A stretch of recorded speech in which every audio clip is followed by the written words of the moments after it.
Click করুন অ্যাপের bell আইকনে আর সাবস্ক্রাইব করুন এবিপি আনন্দ। সব সময় থাকুন খবরে।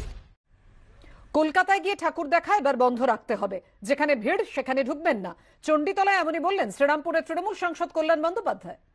এবারের পুজো অত্যন্ত চ্যালেঞ্জের মুখে আমাদের এই সেই পুজোগুলো করতে হচ্ছে। সেটা হচ্ছে করোনার চ্যালেঞ্জ। আপনারা যেমন মাস্ক ব্যবহার করবেন, যেমন স্যানিটাইজার ব্যবহার করবেন, তেমনি তার সঙ্গে সঙ্গে আমার অনুরোধ যে আপনারা দয়া করে এবারের মতো অন্তত প্যান্ডেলে ঘুরে বেড়াবেন না। যেখানে ভিড় আছে সেখানে ঢুকবেন না। করোনাকে জায়গা দেবেন না আসার জন্য। আপনি ভাবছেন না ঠিক আছে, ঘরে কেউ জানতে পারছেন, আমি একটু টুক করে ঘুরে আসি, এটা করবেন না। এগুলো বাড়িতে বাচ্চা থাকে, বয়স্ক লোক থাকে, অতএব এবারে একটু সংযত হতে হবে।